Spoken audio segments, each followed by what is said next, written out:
20th century के एक famous British psychologist John वॉल्बी ने एक आइडिया डेवलप करी जिसे अटैचमेंट थियरी के नाम से जाना जाता है। ये थियरी हमें बताती है कि दो लोगों के बीच रिलेशनशिप कैसे काम करता है, क्यों कोई इंसान एक पर्टिकुलर इंसान के साथ ज़्यादा अटैच्ड फील करता है। मतलब ये थियरी हमें ये समझाती है कि एक रिलेशनशिप के पीछे पूरी साइकोलॉजी किस तरीके से काम करती है। और बिल्कुल आज के इस वीडियो में मैं इसी थियरी के बारे में आपको बताने वाला हूँ। इस थियरी के हेल्प से हम आज के इस वीडियो में ये समझने की कोशिश करेंगे कि आखिर क्यों किसी रिलेशनशिप की शुरुआत होती है, और अगर हमें इसका रूट कॉज पता चल गया तो बाकी के सारे समस्याओं का समाधान आसानी से हो पाएगा, है ना। ये वीडियो काफ़ी इंटरेस्टिंग और इन्फॉर्मेटिव होने वाली है उन लोगों के लिए जो रिलेशनशिप जैसे टॉपिक्स में इंटरेस्ट रखते हैं और डिटेल में समझना चाहते हैं। और वास्तव में ये वीडियो सभी लोगों के लिए है, क्योंकि हर इंसान के लाइफ का एक बड़ा एस्पेक्ट रिलेशनशिप का होता है। तो अब आइए प्रस्थान करते हैं वीडियो के अंदर और समझते हैं रिलेशनशिप के पीछे छुपे उस साइकोलॉजी को जिसके बारे में जॉन बॉल्बी बात करते हैं। किसी भी लॉन्ग टर्म रिलेशनशिप के पीछे सबसे रिस्पॉन्सिबल फैक्टर है इमोशंस का अटैचमेंट होना। अगर आप किसी के साथ रिलेशन में सिर्फ इसलिए हो या आना चाहते हो क्योंकि आपका कोई मटेरियल पर्पस है, तो वो रिलेशनशिप कितने दिन चलेगी? बहुत कम, है ना। लेकिन आखिर हम किसी के साथ इमोशनली अटैच्ड क्यों हो जाते हैं?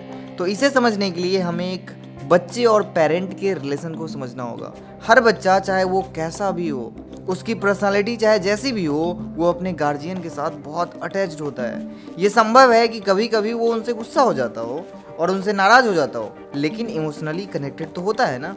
और इसके पीछे की दो बड़ी वजह है। पहला तो ये कि वो उनके साथ अच्छा खासा टाइम स्पेंड करता है, और दूसरी वजह ये है कि गार्जियन के साथ रहने पे या फिर गार्जियन के साथ टाइम स्पेंड करने पे वो खुद को कंफर्टेबल महसूस करता है। उसे लगता है कि इस इंसान के अंदर मेरे लिए केयर की भावना है। तो इस वजह से ऑटोमेटिकली एक बच्चे का गार्जियन के साथ इमोशनली बॉन्ड बनना शुरू हो जाता है। एंड ऑफ कोर्स इसके पीछे की बहुत सारी बायोलॉजिकल वजह भी है, लेकिन मैं यहाँ किसी भी बायोलॉजिकल फैक्टर की बात नहीं कर रहा हूँ। ये वो साइकोलॉजिकल साइड है जो रिस्पॉन्सिबल होता है रिलेशनशिप में इमोशनल अटैचमेंट के लिए। फिर चाहे वो दो दोस्त के बीच की रिलेशन हो या फिर एक रोमांटिक रिलेशनशिप, आप जितना ज़्यादा टाइम स्पेंड करोगे सामने वाले पर्सन के साथ, वो उतना ज़्यादा कंफर्ट फील करने लग जाएगा आपके साथ। और जब कंफर्ट के साथ केयर भी मिले तो कौन नहीं चाहेगा उस इंसान के साथ अपना टाइम स्पेंड करना। अगर कोई इंसान आपके साथ लव और रिस्पेक्ट के साथ पेश आएगा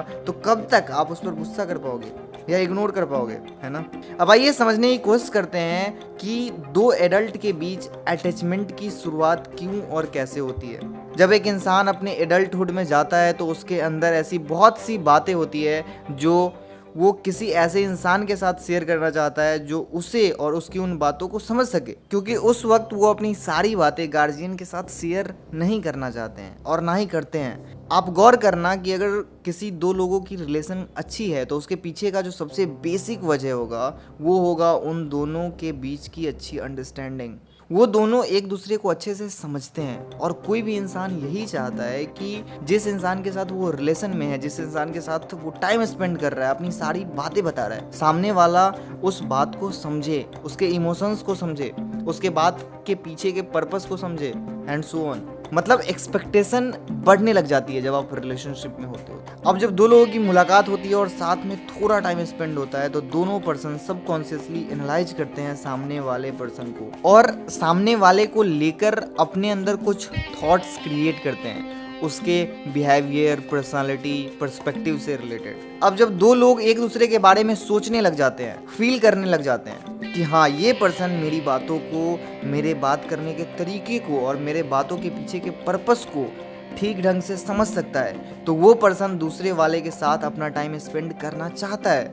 अब दो लोग एक दूसरे के साथ जितना ज़्यादा टाइम स्पेंड करेंगे उनके अंदर उतनी ज़्यादा कंफर्ट वाली फीलिंग आएगी, है ना। और वहीं साथ में अगर सामने वाला पर्सन आपका केयर भी कर रहा है, लव एंड रिस्पेक्ट के साथ पेश भी आ रहा है, तो अगर कभी आप उसके किसी बात से नाराज हो जाओगे तो कब तक नाराज रह पाओगे यार। अब आपके मन में ये सवाल आ सकता है कि यार, अगर ये सारी चीज़ें, ये साइकोलॉजी इतनी अच्छी तरीके से काम करती है तो दो लोगों के बीच में ब्रेकअप क्यों होता है? क्यों ज़्यादातर लोगों की रिलेशनशिप लॉन्ग टर्म के लिए नहीं चल पाती है? अगर आप इसके पीछे की वजह जानना चाहते हो तो मुझे बताइए नीचे कमेंट सेक्शन में कमेंट करके। अब आइए लास्ट के कुछ सेकंड्स में मैं उन चीज़ों को रिपीट कर देता हूँ और ब्रीफली आपको समझा देता हूँ जो मैंने वीडियो में डिस्कस करा है। तो एक लॉन्ग टर्म रिलेशनशिप की शुरुआत इस फीलिंग के साथ होती है कि सामने वाला पर्सन मुझे समझ सकता है, मतलब हम दोनों के वाइब्स मिलेंगे।